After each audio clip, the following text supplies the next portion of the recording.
Ebuson Mekaya, none of Parliament House, necessary, honum, I say,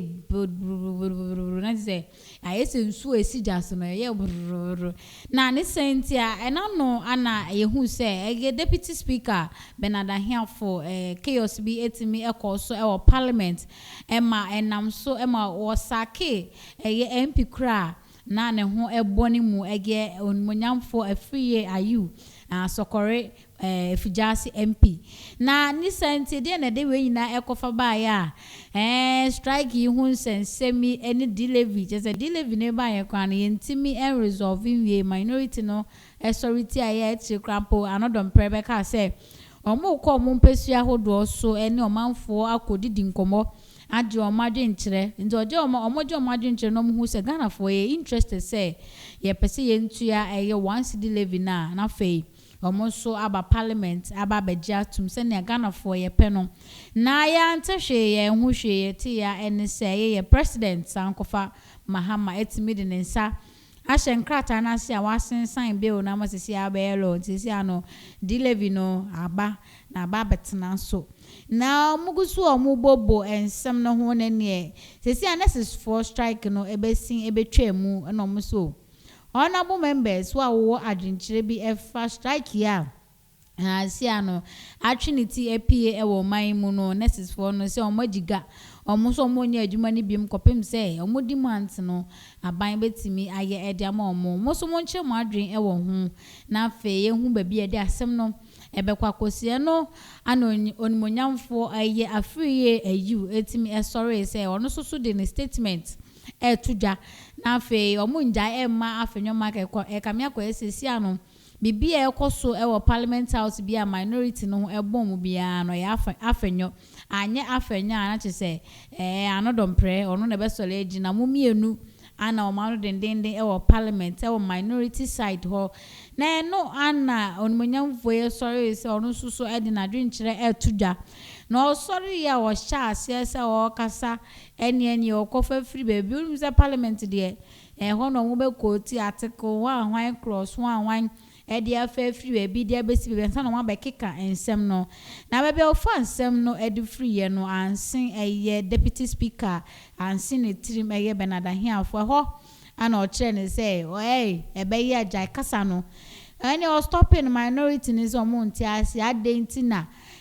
wama ho kwan so bi won ma onche na ade no wasori se wo che na ade na so onjai kasa ni ye ntiase ni na dize gidi o parliament wo je we kasa na we yese na hono ma ye ntokwa bubuja ene nam so emo kasa be ya sama shebedani ni ompie free chimba ni mu na onko efise untimi emba parliament wa emra ewo hono untimi emba no na emra wa ha no untimi emfa mra na emeto form emfa wona entity aso ma menye hwe han enhwa unte be ya pieko na oya so wa ko no minority fo ni bi ye so omudi omudi na chi ne ne afenyo si no ebe ya monsan odie oso onko a munya no na onko de be ka chire biare yeso ye behwe na ye di hu dwuma na eno ana onimonyamfo epie free ye chimba ho na nsentrofo to chi no msanse honorable na de ne si e de potipa na course a say eniamo hu semietimi akoso wo chimba im nam so amya work out of the chamber e de pa na si e na o chire mu se o parliament onim se obia ewo ho kwan so be che na adwe na onim pefe so se emra ewo parliament house wo enti na adwe nkyere ana oye se oma fast strike ya necessary for no akono ho eno ne nam so a benada here for etimi working out a free parliament o. We are here clearly to explain to the public the extreme partisan nature of the first deputy speaker of parliament.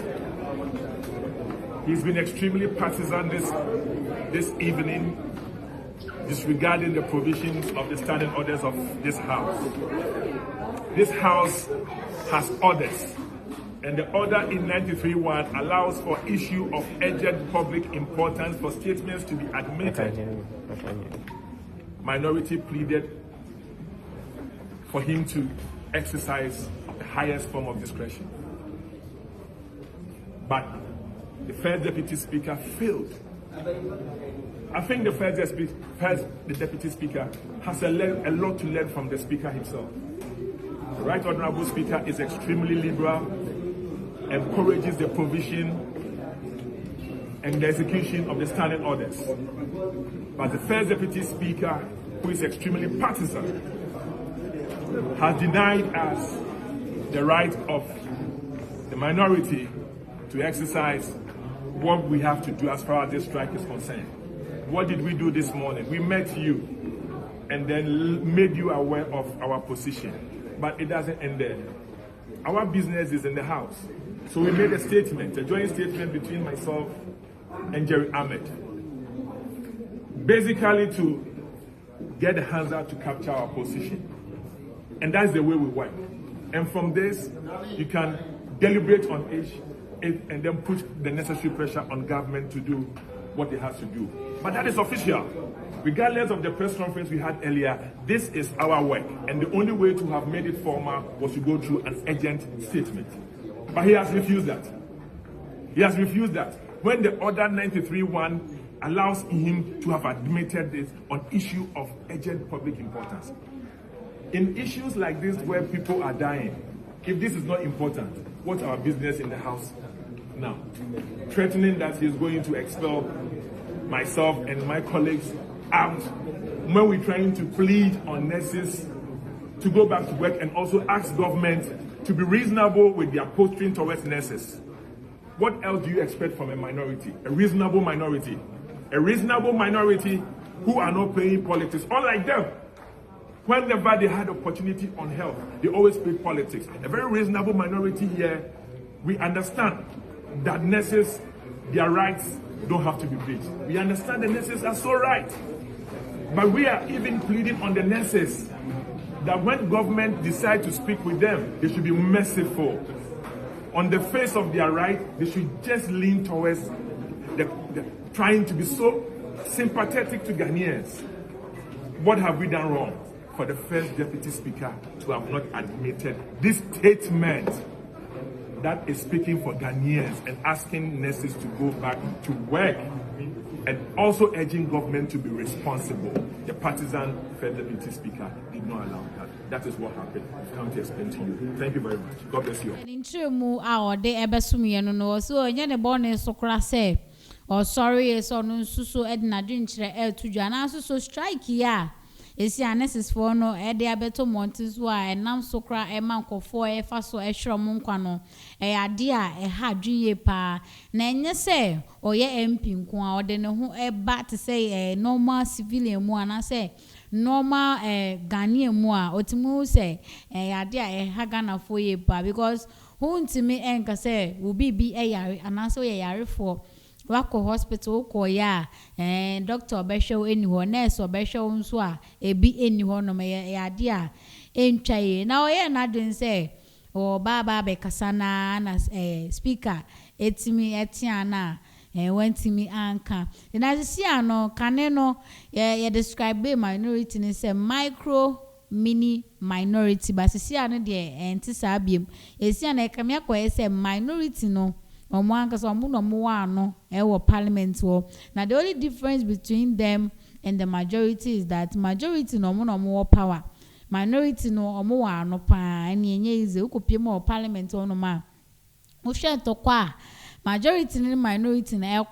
and say they all can won't me in dispute say they all can no kakra say esi a minority no and a one no na emebe twemu na enkofobi ekeka say the enti minority na one and say okọ parliament a kame ko so mo nim de mo tebro for mo manu awo ni nyina ya so mo nyina kogu minority ana mo a sebi mo sheda enti brofu yo manu sheda nya rororo ibi omo nyina kogu majority na ebuzo mbeka ya acha bi ana majority ni ba MP ba from the majority side no or be make statement be in parliament or the chi kan ya and also create a whole lot of controversies about one thing say ya the MP wa bon ana nti ewu ana otimi abegina parliament yes o asem kan ya ma o platform no se kasa wona obeka asantitwi abeka me say e wo honom